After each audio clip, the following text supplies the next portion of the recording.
Avant de rentrer dans le vif du sujet, je ne sais pas si tu as vu le film Les Évadés, mais à mon sens, les deux personnages principaux sont deux types de victimes. La victime numéro 1, c'est la victime qui veut quitter la prison dans laquelle elle est. Elle veut quitter cette prison par ses propres moyens. Elle ne va pas se laisser intimider, elle ne va pas se laisser dissuader par la hauteur des murs ou par la sécurité. Coûte que coûte, vaille que vaille, elle va mettre à exécution son projet d'évasion. L'avantage qu'elle va avoir dans cette situation-là, c'est que ça va être un projet d'évasion à succès. La victime numéro 2, c'est celle qui est également dans la prison depuis bien plus longtemps que la victime 1. Elle donne un panel d'excuses, un panel de raisons pour ne pas suivre la victime numéro 1 dans son projet d'évasion. Parce qu'elle a peur de ce qu'elle va rencontrer à l'extérieur. Elle a peur de l'inconnu. Elle s'est habituée à l'environnement néfaste dans lequel elle a toujours été, l'environnement de la prison. Donc, en quelque sorte, la victime numéro 2 préfère le confort via ce qu'elle connaît, via ce qui lui est familier, malgré l'inconfort de l'environnement dans lequel elle a évolué et dans lequel elle évolue. Et en même temps, elle essaye de dissuader la victime numéro 1 de mettre à exécution son projet. Je ne sais pas à laquelle de ces victimes tu pourrais t'identifier, mais je voudrais souligner et je voudrais même surligner la phrase de la fin qui dit « Tout se résume à un choix. Dépêche-toi de vivre ou dépêche-toi de mourir. » Je te laisse avec l'extrait du film, après lequel la vidéo va commencer. Je crois que je suis incapable de faire ça dehors.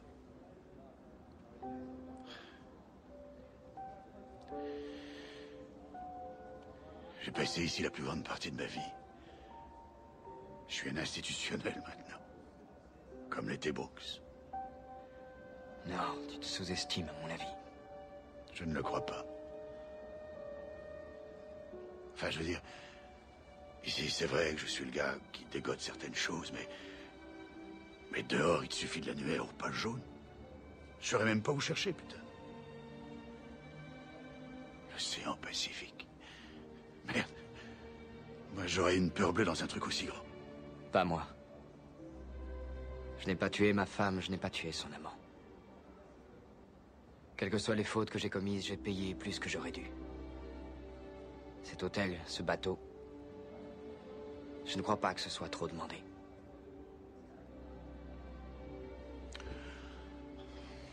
Je trouve que tu devrais pas te faire ce genre d'illusion. Tu te fais du mal avec ces rêves de merde. Enfin, le Mexique est là et toi tu es ici. Tu comprends? Les choses sont comme ça. Oui, c'est vrai. Les choses sont comme ça. C'est loin d'ici et je suis là-dedans. Je crois que tout se résume à un simple choix en réalité. Dépêche-toi de vivre. Ou dépêche-toi de mourir. Salut, j'espère que tu vas bien. Aujourd'hui, on va parler des raisons pour lesquelles tu n'arrives pas à quitter le PN. La première raison pour laquelle tu n'arrives pas à quitter le PN, c'est parce que tu as le syndrome de Stockholm. Tu éprouves pour le PN de l'attachement, de l'affection, tu as de l'empathie pour lui et tu en arrives à justifier tous ses mauvais comportements, ses mauvaises actions, ses mauvaises réactions par le fait qu'il a souffert dans son enfance. Ses parents n'ont pas été présents pour lui, il a grandi sans parents. Et plus tu vas justifier le comportement du bourreau et plus tu vas être de son côté, plus tu vas lui trouver des excuses, plus le syndrome prend de l'ampleur et plus tu deviens dépendante et moins tu as d'esprit critique. Moins tu peux analyser les choses d'une manière objective, d'une manière claire, d'une manière lucide. Tu deviens comme figé psychologiquement. Tu ne réfléchis plus par toi-même, tu ne réfléchis plus selon toi-même, mais tu réfléchis en fonction de l'autre. Avoir le syndrome de Stockholm t'amène même à raisonner en disant « Oui, c'est vrai, il a mauvais caractère. » Mais au fond, c'est une bonne personne. S'il n'avait pas vécu ce qu'il avait vécu, il ne serait pas comme ça aujourd'hui. Deuxièmement, parce que tu as le syndrome du sauveur. Tu éprouves le besoin d'aider, de sauver l'autre à tout prix, au détriment de ta personne, au détriment de tes besoins, au détriment de ta santé mentale. Tu fais passer les besoins de l'autre avant les tiens. Parce que pour toi, tu es en mesure de le sauver. Tu es en mesure de répondre à tous ses besoins. Tu es en mesure d'être la personne dont il ne pourrait pas se passer et tu penses être la seule personne qui puisse lui apporter ce dont il a besoin.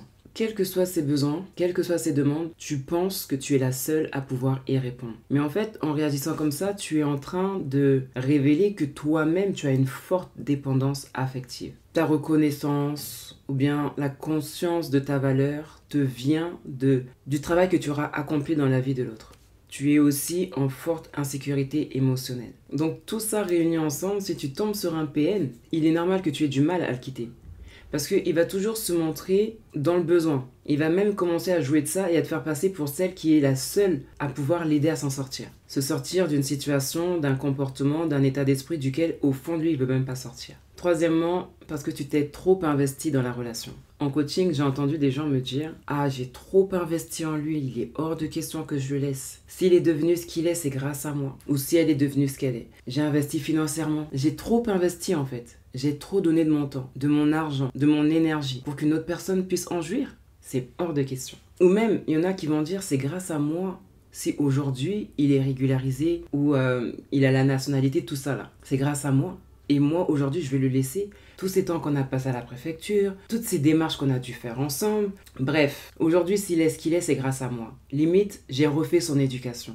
Je lui ai redonné une image. Avant, il ne savait pas s'habiller, il ne savait pas parler, il ne travaillait pas, il ne savait pas dans quel domaine professionnel se concentrer. Et là, il a trouvé sa voie, il est en train d'avancer. Et moi, je vais laisser ça? C'est hors de question. Son pied, mon pied, même si je souffre, il est hors de question que je laisse une autre personne jouir du travail que j'ai investi en lui.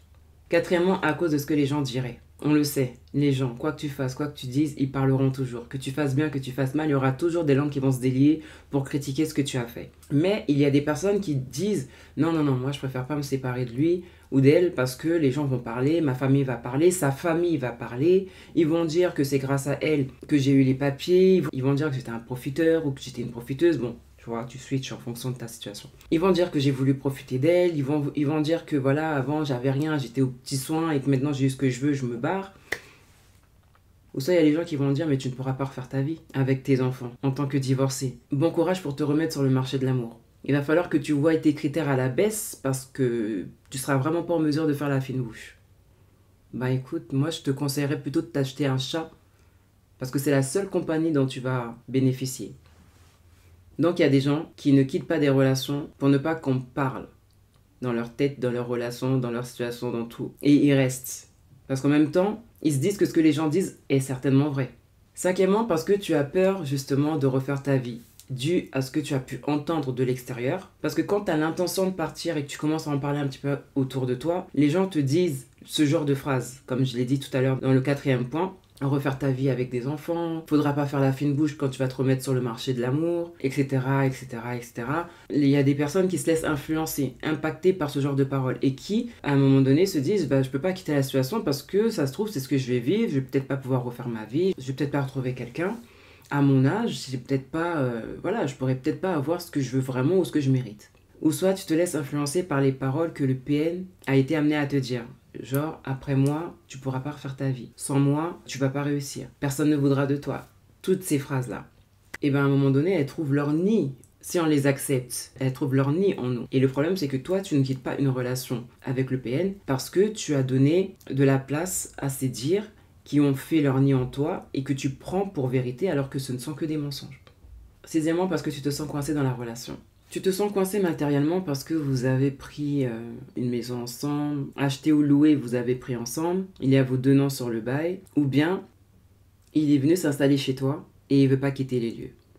Et donc là, tu te retrouves lié, tu te retrouves coincé.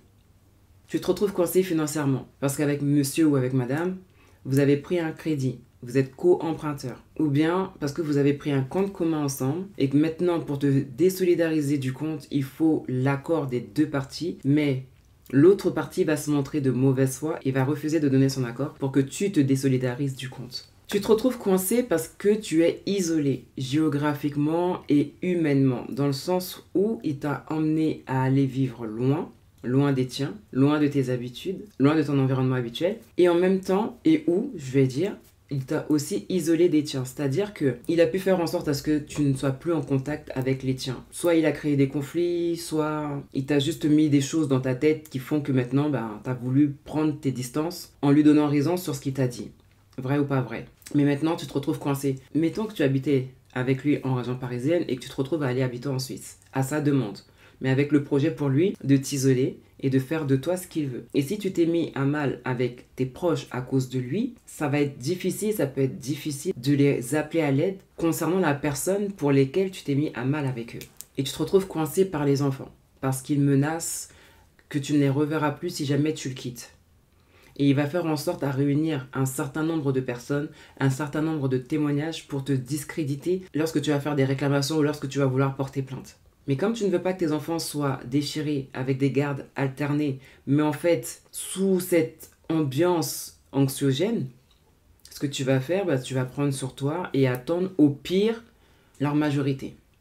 Septièmement, parce que tu te demandes, et s'il avait raison? Et si tout ça n'était que de ma faute? Après tout, je ne suis pas facile à vivre. Malgré mon caractère, il me supporte depuis tout ce temps. Je vais faire des efforts. C'est pas la peine que je parte. C'est pas lui le problème. C'est moi le problème. C'est moi qui devrais faire des changements. Lui, il y est pour rien. Il a rien fait, il a rien dit. Mais puisque c'est moi le problème, pourquoi partir? Il a peut-être raison après tout. Huitièmement, parce qu'il te fait de la peine. Ça rejoint un petit peu le syndrome de Stockholm. Tu te sacrifies parce que quelque part en toi, tu as de la culpabilité. Tu te dis, si je le quitte, surtout si c'est une personne qui a essayé aussi de te toucher par la manipulation émotionnelle avec ces histoires de je vais me suicider ou bien sans toi, je vais vivre sous les ponts, sans toi, ma vie n'aura pas de sens, tu auras ça sur la conscience. Tu culpabilises, donc tu restes. Parce que ce qu'il te dit te touche, te pénètre, te fait de la peine. Il a réussi en fait à te contaminer l'esprit. Il a réussi à contaminer tes émotions en sa faveur, mais au détriment de toi. Tu es en train de te maltraiter personnellement, émotionnellement, parce que tu restes avec des mauvaises motivations et tu restes en supportant l'insupportable. Et en agissant ainsi, tu es en train de renforcer son côté de victime. Il va jouer de ça lorsqu'il va se rendre compte qu'à un moment donné, tu as un sursaut et que tu vas prendre tes distances ou bien réenvisager de partir. Il va jouer de ça pour que tu reviennes. Tu vois, il va tirer sur la corde sensible pour que tu reviennes sur ta décision. Neuvièmement, parce que tu as peur de ne pas t'en sortir sans lui. C'est lui qui était en charge de tout dans la maison. C'est lui qui avait tous les papiers. C'est lui qui faisait toutes les démarches. Et toi, que ce soit par paresse ou parce qu'il te l'a imposé pour avoir encore plus d'emprise sur toi, tu n'arrives et tu ne sais rien faire de toi-même. Tu n'as pas de passeport. Ta pièce d'identité, c'est lui qui la garde. Tu n'as pas de carte bancaire. C'est lui qui te donne l'argent dont tu pourrais avoir besoin. Tu n'as aucune indépendance dans ce domaine. Tu n'as aucune indépendance administrative. Tu n'es au courant de rien. C'est lui qui se chargeait de tout. Dixièmement, parce que tu as l'habitude. À force d'avoir vécu toute cette violence, passivement agressive ou activement agressive ou bien les deux, ça ne te fait plus rien aujourd'hui si, par exemple, quand tu lui sers à manger, il renverse ton assiette en disant que c'est immangeable. Ça te fait mal, mais ça ne t'affecte plus comme avant. Quand, par exemple, il sort et qu'il ne rentre pas. Il revient le lendemain comme si de rien n'était et il se permet de te gifler parce que tu lui auras demandé où est-ce qu'il était. Ou bien quand il te parle mal, devant autrui ou pas. Et c'est là qu'on t'entend dire « Que veux-tu, j'y suis habitué. Que veux-tu que je fasse? Je ne peux pas le changer. Tel il est, telle est la situation. Je fais avec. » Onzièmement, et tout simplement parce que tu es dépendante affective. Ou même parce que tu es fortement dépendante affective. Tu es centré sur lui, ta valeur et tes sentiments viennent de lui. Il est tout pour toi. Il est ton tout. Il est ton Dieu. Sans lui, il n'y a plus rien. Voilà pourquoi tu n'arrives pas à quitter un PN. Mais il y a une chose qu'il faut que tu saches, c'est que tout a un prix dans la vie. Il y a des moments où il faut savoir payer le prix. Il faut que tu lâches prise sur certaines choses, il faut que tu lâches prise sur certaines pensées qui te bloquent, qui te paralysent et qui t'empêchent de prendre l'envol que tu dois prendre. Ces pensées qui font que tu restes prisonnière d'une relation toxique, anxiogène. Il faut que tu t'armes de renseignements, d'outils, d'informations, d'éléments qui te permettront de mettre à exécution ton projet de départ. Mais il y a une chose aussi que je voudrais te dire, c'est que le jour où tu décides de partir, qu'il n'y ait pas trop de distance entre ton intention de départ et ton moment de départ. Parce que si le PN il s'en rend compte, s'il se rend compte d'un certain changement de ta part, s'il se rend compte que là, on dirait qu'elle mijote quelque chose, si tu réveilles en lui des soupçons, il va chercher à réajuster son comportement de sorte à ce que tu redeviennes comme avant. Et quand tu seras redevenu comme avant, lui aussi redeviendra comme avant. Je pense que tu as compris. Entre l'intention de partir et le départ, ne mets pas trop de temps. Et fais les choses sagement. Fais les choses intelligemment. J'en ai déjà parlé dans une autre vidéo sur le même thème, donc du PN. Je vais mettre le lien là-haut si tout va bien. Voilà, c'est tout pour moi. En espérant que cette vidéo te sera bénéfique, je te laisse avec ça. Sur ce, bon courage. Mouah.